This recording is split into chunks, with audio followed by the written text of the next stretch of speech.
Well, I'm sure the first thing you're wondering is why there's a video of me sitting on the news feed for your D2L for Design 2. Well, that's because when we were meeting as GTAs before this course started, I had an idea and I suggested to Starboard. I said, Design 2 is pretty fast paced and we say a lot of things in lab every week. Maybe it would help to do something like a video cast so that everyone who's in the class could watch that and make sure that they knew what was coming up in the next week and knew exactly what we wanted them to take away from the week that had just passed. And he said, cool, that's a great idea. Why don't you do it? So now I'm here doing it. So let's make it happen. So you've just done your first week in Design 2. You spent some time in the shop, you spent some time in the computer lab, you formed your design teams. I'll just try and sum up exactly what we were trying to get across in the first week and what you should expect coming up kind of for the second week. So, in the shop you started your disassembly and now you're done 1 week of 3. I did want to reinforce that during the third week, it isn't entirely dedicated for disassembly while you're in the shop. We have to separate the parts that you have disassembled, assign them to you, as well as weigh them so that you know the weight of your parts when you go to continue the CAE task yourself in the computer lab later in the semester. Because of that, you won't have the entire time in the third week, as I said, so we're hoping that everyone will have the majority of their disassembly done by the end of this coming week.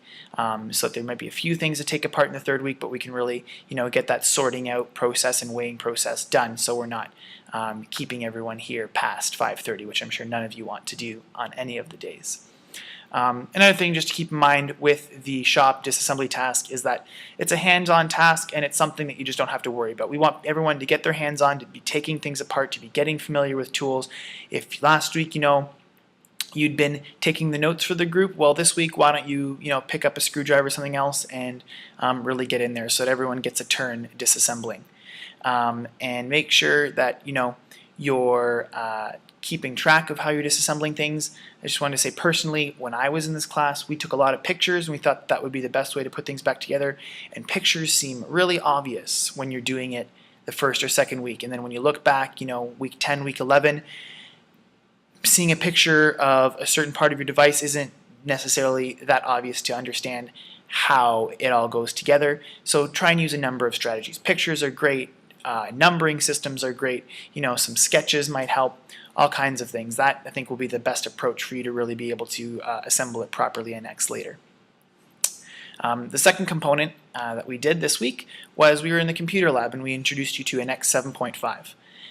We kind of helped you get the hang of it a little bit, introduced the main workflow in NX, which is you sketch something in 2D, you constrain that sketch to the dimensions and the different constraints that you'd like, and then you operate on that sketch with a tool like extrude or revolve in order to create something in 3D.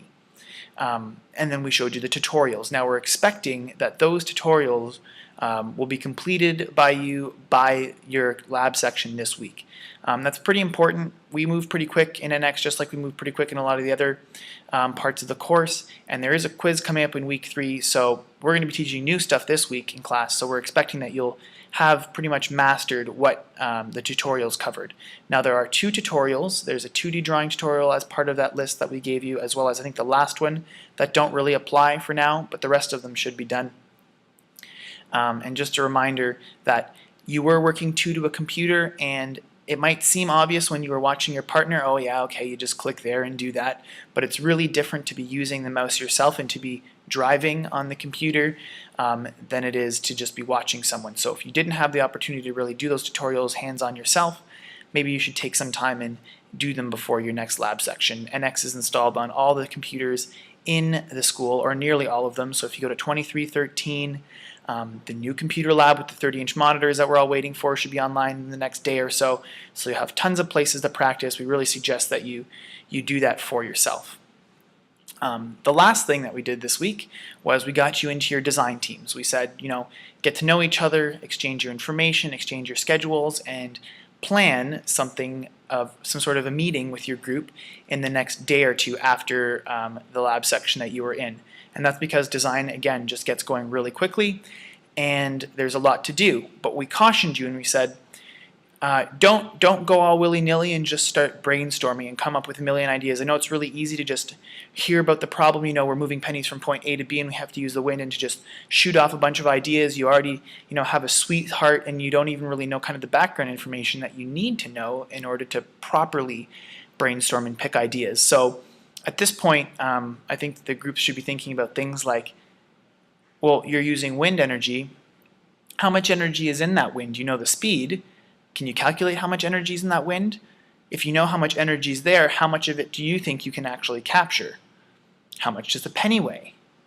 How much energy does it take to move that penny? You're going to capture wind energy. How many different ways are there to capture wind energy? Out of the different ways, which ones work better in which situations? So there's lots of detail there for you to really dig into. So in your first meeting, we suggested get together, start thinking about that stuff, and start assigning some of kind of that as homework to the different team members to look into before brainstorming really starts.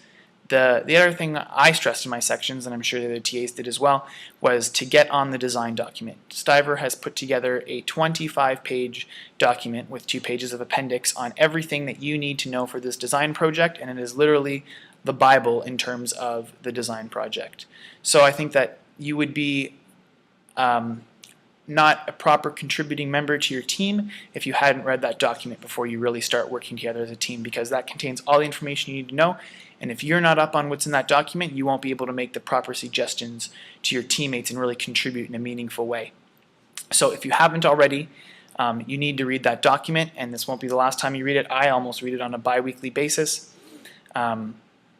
So make sure that you always have it with you and that you're very familiar with it, because it is everything you need to know about this project. And the last thing we just kind of wanted to reinforce with the group design team aspect was to try and book a social event.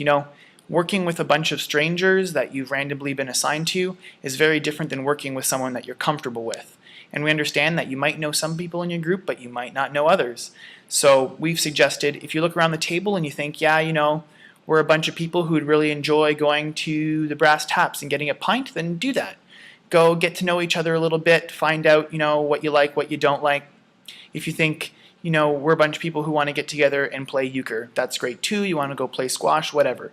But try and get to know yourselves outside of the class and outside of the work context, because it'll make you a stronger design team for it. I think that's all I have for just talking about what we talked about last week and previewing some of the stuff that's coming up next week. Actually, no. You have a submission for your design coming up in week 3. So that's just more incentive to get together and start working on the background research soon. We'll talk more about that submission in this coming week, but I just wanted to mention, on top of having a quiz for the CAE task in week 3, you also have a submission where you have to come up with 12 design ideas for week 3. So just more incentive to get going quickly. So that's the end.